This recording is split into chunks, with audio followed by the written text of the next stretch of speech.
नमस्कार। विद्या news line में आपका स्वागत है।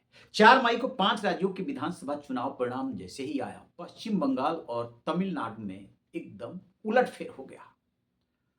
लेकिन अगले ही दिन जब टीएमसी हारी तो ममता बनर्जी ने प्रेस कॉन्फ्रेंस करके ऐलान कर दिया कि वो सीएम पद से इस्तीफा नहीं देंगी। ऐसा लगा जैसे संवैधानिक संकट खड़ा हो जाएगा, लेकिन ऐसा कुछ नहीं हुआ और वहां पर बीजेपी विधायक दल की हुई बैठक में शुभेंदु अधिकारी को नेता चुन लिया गया। कल वो शपथ लेने जा रहे हैं। उससे पहले हिंसा की घटनाएं जरूर हुई है।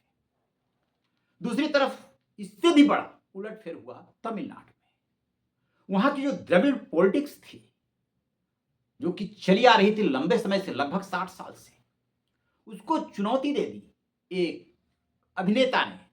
नाम है थलपत विजय, और पहली ही बार चुनाव लड़े, 108 सीटों पे जीते। 234 सदस्यीय विधानसभा में वही सबसे सिंगल लार्जेस्ट पार्टी बन के उभरे। ये बात अलग है कि बहुमत हासिल नहीं कर पाए, बहुमत से 10 पीछे रह गए। बस ये 10 सीटों को लेकर के जो वहां कसमकस हुई, उससे वो मतलब राजनीति के नौसिखिए खिलाड़ी हैं, थोड़ा परेशान हुए। लेकिन झुकने का उन्होंने जरा भी संकेत नहीं दिया। कांग्रेस जो अपने अनिर्णय के लिए जानी जाती है, उसने डीएमके का साथ छोड़ा और तत्काल उनकी पार्टी टीवीके के साथ आ गई। उसके 5 विधायक वहां जीते हैं, लेकिन 6 विधायकों का जुगाड़ नहीं हो रहा था। बताते ये हैं कि कांग्रेस के अध्यक्ष मल्लिकार्जुन खड़गे ने सीपीआई महासचिव डी राजा को फोन किया और कहा कि क्या चाहते हैं, बीजेपी वहां आ जाए, इसका रास्ता निकालिए। और ये तीनों चारों पार्टियां, कांग्रेस, सीपीआई, सीपीआईएम और एक और पार्टी है सीवीके वीसीके, वो भी समर्थन दे रही थी स्टालिन की सरकार को। खैर, कांग्रेस तो उससे अलग हो गई, लेकिन इन तीनों पार्टियों ने अलग उस डीएमके से अपना अलायंस बनाए रखते हुए टीवीके के साथ आ गई और उनके बाहर समर्थन देने का निर्णय ले लिया। और इसके बाद थलपत विजय ने जा करके राज्यपाल को पकड़ा दी कि ये है विधायकों की लिस्ट, हमारे पास सब पूर्ण बहुमत है। क्योंकि राज्यपाल जो है वहां के राजेंद्र विश्वनाथ आर्लेकर उनको 2-3 बार लौटा चुके थे कि हमें 118 की लिस्ट चाहिए, बहुमत की लिस्ट चाहिए। सबसे बड़ी बात यह हुई है कि जो थलपत विजय है, वो सांप्रदायिक राजनीति या धर्म की राजनीति नहीं करना चाहते। वो द्रविड़ पॉलिटिक्स से भी एक अलग राह लेना चाहते हैं। द्रविड़ पॉलिटिक्स क्या है? इसका द्रविड़ पॉलिटिक्स का एकदम सीधा सा जो ताल्लुक जुड़ता है जाकर के, वो पेरियार के सिद्धांतों से, जो कि एक मूवमेंट था। उसमें बराबरी का, यानी कि सभी जातियों को बराबरी पे ले आना, जो नीचे के पायदान पे उनको समतामूलक समाज की स्थापना करना, ब्राह्मणों का विरोध, एंटी ब्राह्मणिज्म को बढ़ावा देते हैं, नास्तिकता, ईश्वर में भरोसा नहीं है।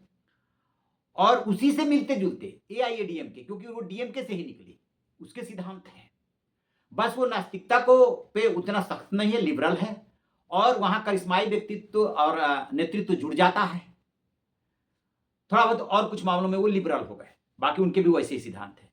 यहां पर क्या है कि ये जो थलपत विजय हैं, अभिनेता हैं, बहुत पॉपुलर हैं और बहुत जबरदस्त इनकी फैन फॉलोइंग है।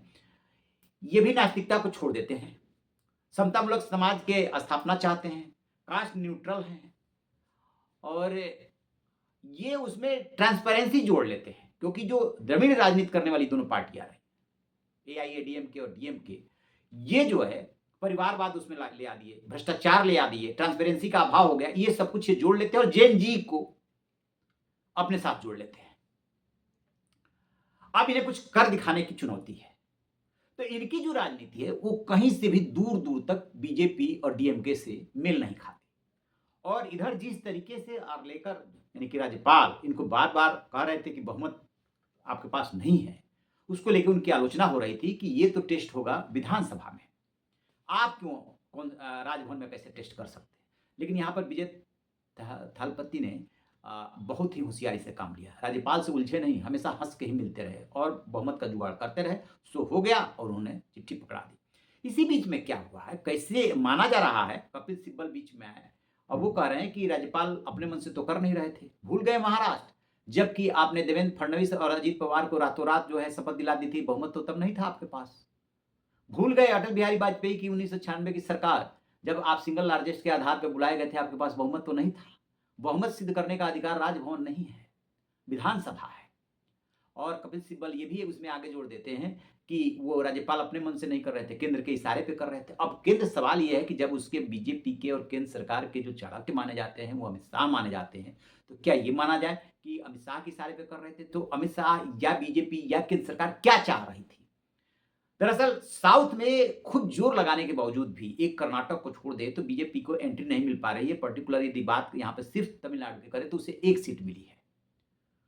और बीजेपी जब पश्चिम बंगाल, बिहार, उड़ीसा सब जगह आ गई तो अब उसका एक ही सपना है, कर्नाटक में तो उसकी सरकार रही कई बार, किसी तरीके से वो साउथ में अपना पैर फैलाए।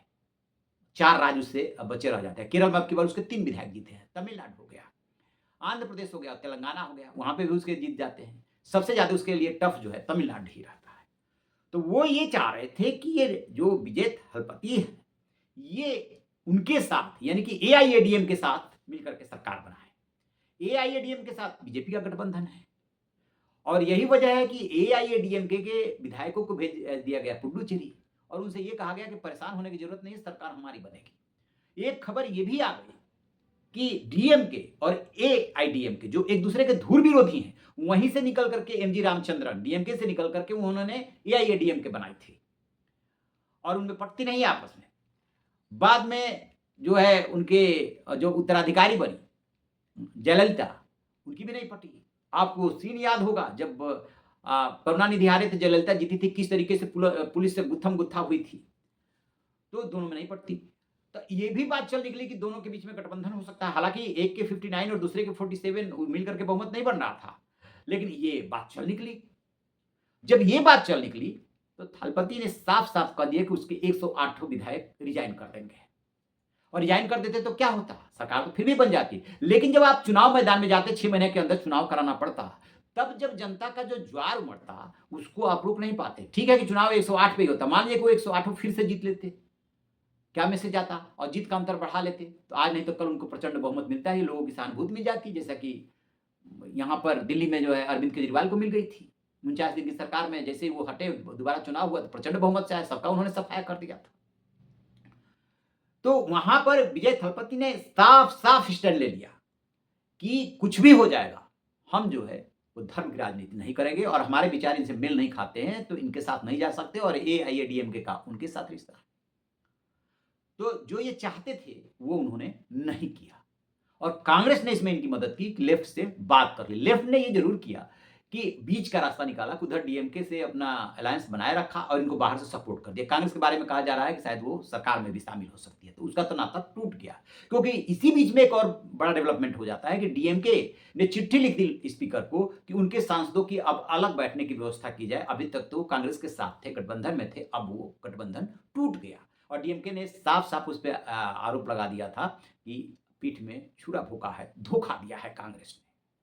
कांग्रेस भविष्य की राजनीति देख रही है कि द्रविड़ राजनीति का समय जा रहा है, चाहे डीएमके हो चाहे एआईडीएमके हो, तो जो उभर रहा है उसके साथ जाने में फायदा है। अच्छा, तीनों में के सिद्धांतों में बहुत ज्यादा अंतर नहीं है। तमिलनाडु की अपनी एक कल्चर रही है, जैसे कि राज्य की स्वायत्ता के पक्षधर है, तमिल भाषा क्षेत्रीयता के वो पक्षधर है, उसको मजबूती से तमिल भाषा पे बहुत ज्यादा वो रिजिड हो जाते हैं। ये सारी पार्टियां करती है। ये ब्राह्मणवाद का वहाँ पर विरोध है, बहुत सख्त विरोध है। समतामूलक समाज की स्थापना, नीचे से ऊपर वालों को ऊपर ले आना वगैरह वगैरह। तो ऑलमोस्ट ये सारे सिद्धांत इनके साथ भी है, थलपति के साथ।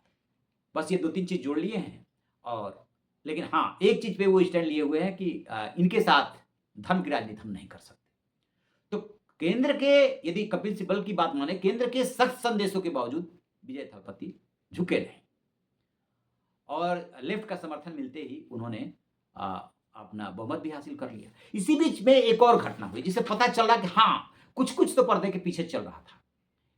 इनकी एक फिल्म आई थी 2015-16 की बात होगी, पुली।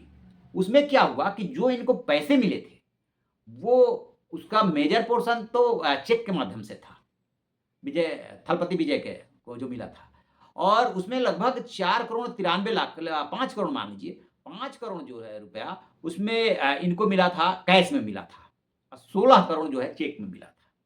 वो इनकम टैक्स ने जब उसकी जांच की थी तो पकड़ा गया था मामला। फिर इन्होंने उसको आईटीआर अपना सुधार के दाखिल किया, उस बात को मान लिया।